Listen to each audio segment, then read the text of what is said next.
Hi everybody, I'm Becky and welcome back to 10 Happy Things.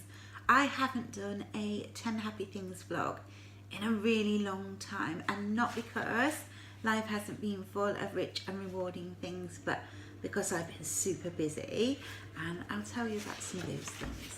Now the first thing I want to tell you about perhaps doesn't sound very happy. I went to a funeral.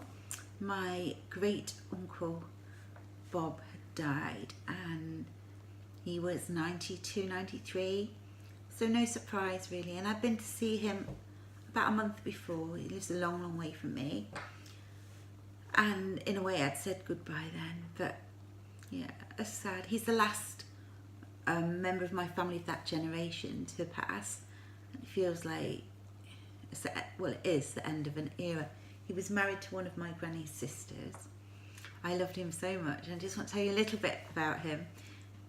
He travelled widely throughout his life. He lived in South Africa and in India. He visited Russia and so many places, and had so many stories to tell. He was a golfer, he was a Scotsman. Him and his brother were born very poor, and his brother ended up Lord Howe of Troon. He ended up an extremely successful businessman. He had a zest for life and a passion and an ambition, but most of all he was a completely hopeless romantic. He loved to travel and he loved to meet people, but most of all he loved my auntie Eileen, and their romance was a testimony to great romances, and whenever he talked about her with absolute adoration. He used to send me postcards from all his travels. In his 90s he was still travelling to Sydney, to the Opera House, and he was seeing New Year in, travelling down the Nile and all sorts of things, just amazing. In his 80s he went as a student to Spain to learn the language and stay with the family.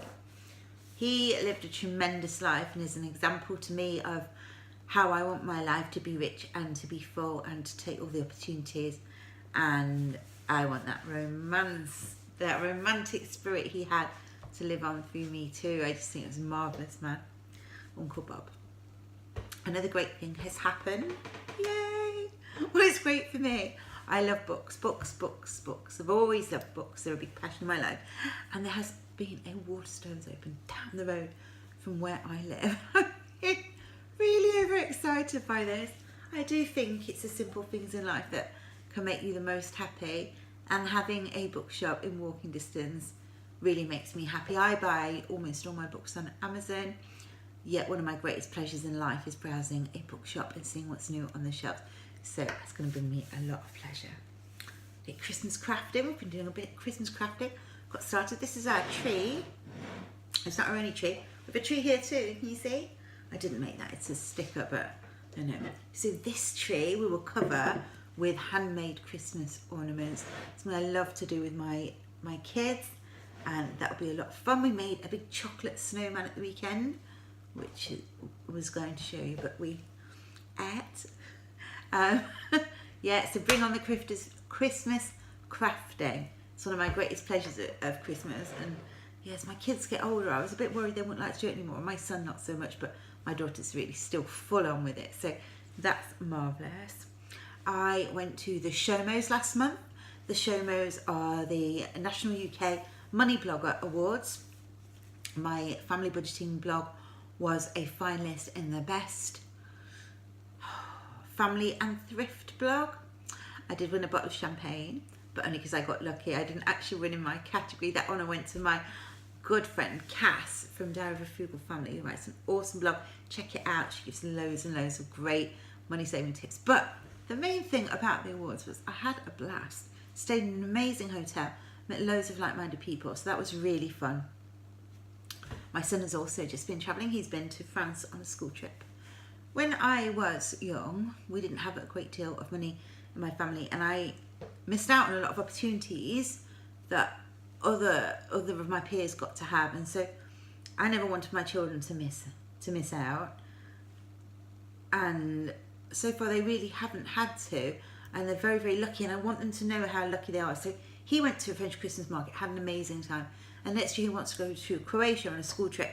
So he has paid for that himself out of his savings, and he is working for me for a couple of hours each weekend to save up spending money. I think it's really important that they invest in the good opportunities they've got so they appreciate and value them. But I'm so glad they get to see a bit of the world. I've also done something quite brave. I have outsourced some SEO work. Now, if you're not a blogger, that may make no sense to you at all. But what it means is I've got somebody helping me with my work. And as a self-employed person, I've avoided doing this for a long time for two reasons. One, I never know quite how much income I'm going to get each month. And so I get nervous about spending it because I don't know if next month I'll earn less or more, and it can massively vary from one month to the other. And the thought of employing someone and possibly not having a lucrative month and struggling to pay them has always scared me. But I got to a point with my work where I was getting up at 5:30 every morning. You can see, can't you? I know.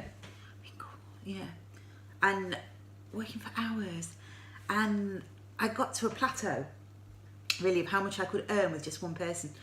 And I wanted to move it forward. So I took a leap of faith, and I now have two people doing various pieces of work for me to help my work. And yeah, it is a big step forward.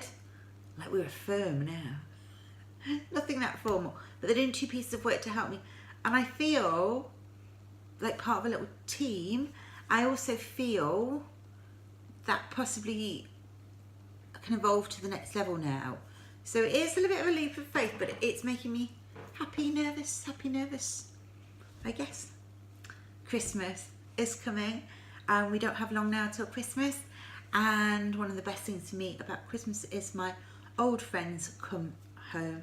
I live in Nottingham, where I grew up, and and most of the boys I grew up with, my male friends, stayed here, so I see quite a lot of them.